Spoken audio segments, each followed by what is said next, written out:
आज हम इस वीडियो में बात करने वाले हैं बोहर एटॉमिक मॉडल पर। इस मॉडल के आने से पहले लोगों ने कई तरह के मॉडल के बारे में बताया था। हम आज बात करेंगे नील्स बोर के एटॉमिक मॉडल की।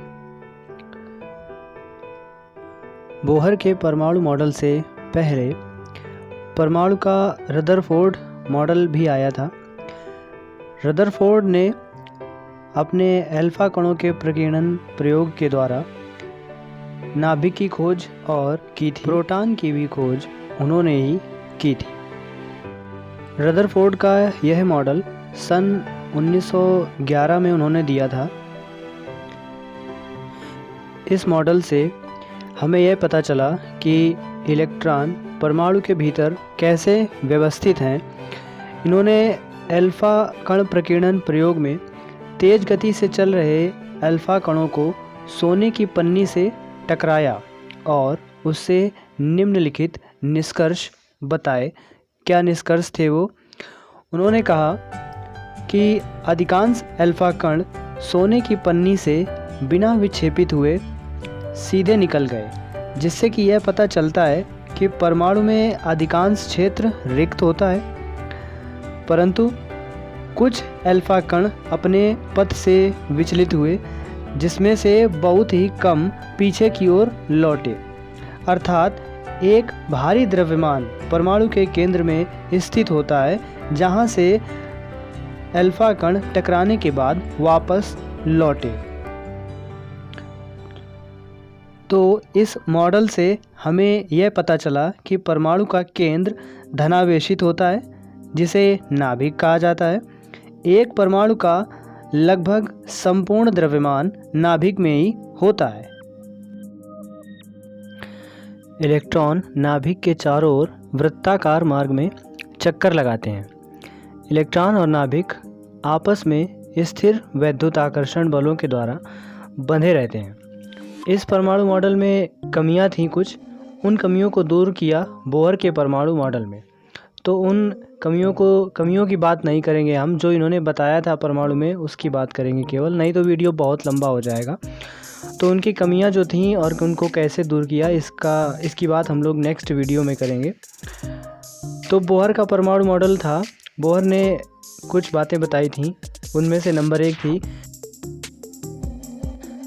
इलेक्ट्रॉन केवल कुछ निश्चित कक्षाओं में ही चक्कर लगा सकते हैं, जिन्हें इलेक्ट्रॉन की विविक्त कक्षा डिस्क्रीट ऑर्बिट्स कहते हैं। जब इलेक्ट्रॉन इस विविक्त कक्षा में चक्कर लगाते हैं तो उनकी कक्षा में ऊर्जा का विकिरण नहीं होता, यानी कि जब कक्षा में वो इलेक्ट्रॉन चक्कर लगाएंगे तो ऊर्जा का उत्सर्जन नहीं करते हैं, ऐसा बोहर का परमाणु मॉडल कहता है। और आगे कहा था इन्होंने कि इन कक्षाओं को ऊर्जा स्तर कहते हैं, जिन कक्षाओं में इलेक्ट्रॉन चक्कर लगाएगा, और ये कक्षाएं अंग्रेजी के अक्षर KLMN या 1 2 3 4 द्वारा प्रदर्शित की जाएंगी। इनको इससे दिखाया जाएगा।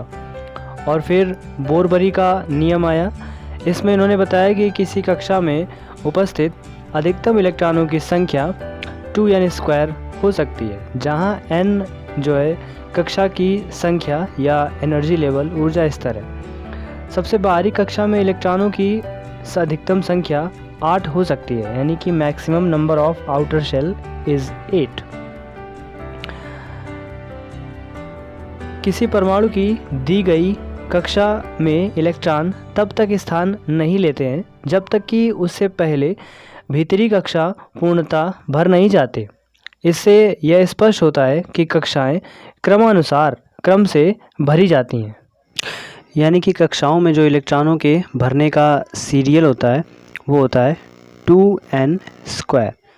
2n², ये इसका मतलब है कि प्रत्येक कक्षा में जो इलेक्ट्रॉनों की संख्या हो सकती है वो होती है 2n², जहाँ n = 1 2 3 4 5 आदि रखने पर कक्षाओं में इलेक्ट्रॉनों की संख्या निकाली जा सकती है। n = 1 रखते हैं तो 2 मल्टीप्लाइड बाई 1 का स्क्वायर। 1 का स्क्वायर कितना होता है? 1। तो 2 × 1 करने पर कितना आएगा? 2 आएगा। इट मीन्स जो पहली कक्षा में इलेक्ट्रॉनों की संख्या होगी वो कितनी होगी, 2 होगी। पहली कक्षा में इलेक्ट्रॉन्स जो आते हैं वो 2 इलेक्ट्रॉन्स आते हैं। दूसरी कक्षा के लिए देखते हैं। दूसरी कक्षा के लिए जो इलेक्ट्रॉन होंगे उसमें n की जगह पर 2n² की जगह पर n इज इक्वल टू कितना रखा जाएगा, 2 रखा जाएगा। तो जब n इज इक्वल टू 2 रख देंगे इसमें तो 2 इंटू 2 का स्क्वायर, और 2 का स्क्वायर कितना होता है 4, 4 2 जा 8। इट मीन्स जो सेकेंड ऑर्बिट में इलेक्ट्रॉनों की संख्या आएगी, सेकेंड शेल में इलेक्ट्रॉनों की संख्या आएगी वो कितनी आएगी, 8 आएगी, 8 आएगी। यानी दूसरी कक्षा में इलेक्ट्रॉनों की संख्या 8 होती है। इसी प्रकार 2 इंटू तीसरी कक्षा के लिए निकालेंगे तो 3 का स्क्वायर, यानी 3 का स्क्वायर हमारा कितना होता है 2 इंटू 3 का स्क्वायर, तो 3 का स्क्वायर 9, तो 9 2 जा कितना हो जाएगा 18। यानी जो तीसरी कक्षा में इलेक्ट्रॉनों की संख्या आएगी वो कितनी आती है, 18 आती है।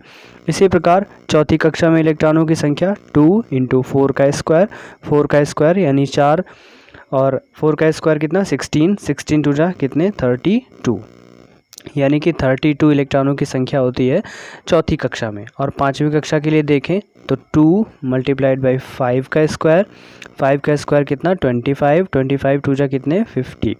तो यहाँ पर सारे कक्षा में जो इलेक्ट्रॉनों की संख्या आएगी वो सभी कक्षाओं में इलेक्ट्रॉनों की संख्या चलती है 2, 8, 18, 32 और 50।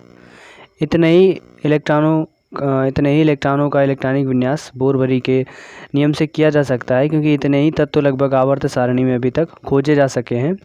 इससे आगे के जब खोजे जाएंगे तो उसमें n बराबर 6 रख लेंगे तो तत्वों का इलेक्ट्रॉनिक विन्यास हो जाएगा। तो इसमें हम जानेंगे बोरबरी से तत्वों का इलेक्ट्रॉनिक विन्यास किस तरह से हम करते हैं, इसके बारे में देखते हैं। तो सबसे पहला पीरियोडिक टेबल में जो हमारा तत्व होता है वो होता है हाइड्रोजन। और हाइड्रोजन का एटॉमिक नंबर कितना होता है 1। हाइड्रोजन का एटॉमिक नंबर 1 होता है। तो इसमें इसका जो इलेक्ट्रॉनिक विन्यास होगा वो कितना आएगा, केवल 1 आ जाएगा।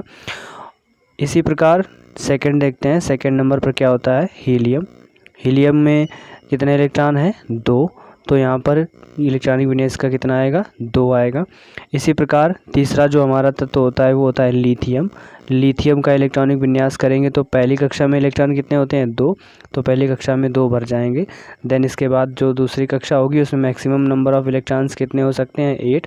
अब चूँकि लिथियम के पास 8 हैं ही नहीं, कितने इलेक्ट्रॉन्स हैं केवल 3 ही हैं, और 2 पहली कक्षा में जा चुके हैं, तो अब इसके पास 1 ही बचा है, वही दूसरी कक्षा में चला जाएगा। तो 2,1 इसका इलेक्ट्रॉनिक कॉन्फ़िगरेशन हो जाएगा। अगला हमारा जो चौथा तत्व होता है वो होता है बेरिलियम। तो 4 बेरिलियम, इसका इलेक्ट्रॉनिक विन्यास क्या होगा 2,2, यानी दूसरी कक्षा में जो इलेक्ट्रॉन होते हैं वो इसमें 2 ही होते हैं। पहली कक्षा में कितने 2 आ गए, और दूसरी कक्षा में अधिकतम 8 हो सकते हैं। अब चूँकि इसके पास 8 है नहीं तो जितने बचे हैं उतने ही लिख दिए जाते हैं। अब इसके बाद नेक्स्ट हमारा जो एलिमेंट आता है तत्व पाँचवा तत्व आता है। पाँचवें तत्व का नाम होता है बोरान। तो बोरान 5 नंबर पर इसका इलेक्ट्रॉनिक कॉन्फ़िगरेशन क्या होगा 2, कितने बचे यहाँ पर 3 बचे, तो 2,3 इसका हो जाएगा इलेक्ट्रॉनिक कॉन्फ़िगरेशन। देन इसके बाद 6 नंबर पर हमारा आता है कार्बन का करेंगे इलेक्ट्रॉनिक विन्यास तो क्या आएगा 2,4, यानी जो सेकेंड शेल में इलेक्ट्रॉनों की संख्या होती है वो कितनी होती है 4 होती है। इसके बाद 7 नंबर पर हमारा जो तत्व आता है वो होता है नाइट्रोजन। इसका इलेक्ट्रॉनिक कॉन्फ़िगरेशन क्या होगा 2,5। देन इसके बाद अगला देखते हैं। अगला हमारा होता है ऑक्सीजन कितने पर होता है 8 नंबर पर। इसका इलेक्ट्रॉनिक विन्यास क्या होगा 2,6 इसका हो जाएगा इलेक्ट्रॉनिक कॉन्फ़िगरेशन। देन इसके बाद 9 नंबर पर जो हमारा आता है फ्लोरीन का क्या होगा 2,7। देन इसके बाद 10 नंबर पर नियॉन का इलेक्ट्रॉनिक विन्यास क्या होगा 2,8। अब देखिए दूसरी जो कक्षा थी उसमें अधिकतम 8 इलेक्ट्रॉन भरे जा सकते थे, तो दूसरी कक्षा में हमारे पास 8 इलेक्ट्रॉन अब चूँकि हो चुके हैं, नियॉन में 8 ही आ गए हैं, तो इसलिए अब तीसरी कक्षा भरनी स्टार्ट होगी। तो इसी प्रकार से आप इलेक्ट्रॉनिक विन्यास कर सकते हैं।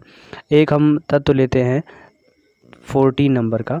14 पर आता है सिलिकॉन। सिलिकॉन का इलेक्ट्रॉनिक विन्यास क्या होगा? 2,8। ये कितने हो गए? 10। अब बचे कितने? 4 नेक्स्ट ऑर्बिट में चले जाएंगे, नेक्स्ट शेल में चले जाएंगे। तो तीसरी कक्षा में जो इलेक्ट्रॉन मैक्सिमम हो सकते हैं वो कितने होते हैं? 18 हो सकते हैं। लेकिन जब 18 नहीं होते हैं तो 8 का जो सीरियल है वो इलेक्ट्रॉन्स भरते हुए चलते हैं। तो तीसरी कक्षा में अब चूँकि इसके पास 18 थे नहीं तो कितने बचे? 4 बचे थे, तो 4 ही लिख दिए जाएंगे। अगला ले लेते हैं हम 19 नंबर। 19 नंबर एटॉमिक नंबर होता है पोटेशियम का। तो इसका इलेक्ट्रॉनिक कन्फिग्रेशन क्या होता है? 2,8। अब देखिए तीसरी कक्षा में कितने बचे हैं इसके पास? 9 इलेक्ट्रॉन बचे हैं। तो 9 नहीं लिखा जाता है, क्या लिखा जाता है? 8, क्योंकि जब तक इसके पास 18 इलेक्ट्रॉन तीसरी कक्षा में पूरे नहीं भरे जाएंगे तब तक ये कक्षा फुलफ़िल नहीं हो सकती। उससे पिछली वाली कक्षा में जितने इलेक्ट्रॉन होते हैं वो भरते हुए चलते हैं। तो यहाँ पर इसमें 9 नहीं लिखा जाएगा, इसकी जगह पर लिखा जाएगा क्या? 8 और 1। 2,8,8,1। तो इसमें जो पिछली कक्षा में इलेक्ट्रॉन कितने थे? 8, वही अगली कक्षा में भर दिए जाएंगे। ये कक्षा जो है इसमें जो इलेक्ट्रॉनों की संख्या आएगी वो कितनी आएगी? 8 उसके बाद 1 इलेक्ट्रॉन बचेगा, तो वही हमारी इसका जो पोटेशियम है इसका इलेक्ट्रॉनिक कन्फिग्रेशन ये हो जाएगा। नेक्स्ट इसके बाद देखते हैं, आगे लेते हैं 30 नंबर का। 30 नंबर पर आता है हमारा जिंक। तो Zn30। इसका इलेक्ट्रॉनिक विन्यास करते हैं तो 2,8,18,2, क्योंकि इसमें जो 30 इलेक्ट्रॉन है वो तीसरी कक्षा पूरी फुलफ़िल हो जाती है, उसमें 18 इलेक्ट्रॉन आ जाते हैं। तो 18 और 10 28, 28 और 2 कितने हुए? 30। तो 30 इलेक्ट्रॉन, यानी ये जो जिंक का इलेक्ट्रॉनिक कन्फिग्रेशन होता है वो 2, 8, 18 और 2 होता है। तो आज के इस वीडियो में हमने जाना कि बोहर-बरी के नियम से जो तत्वों का इलेक्ट्रॉनिक कन्फिग्रेशन, इलेक्ट्रॉनिक विन्यास किया जाता है वो किस तरह से किया जाता है।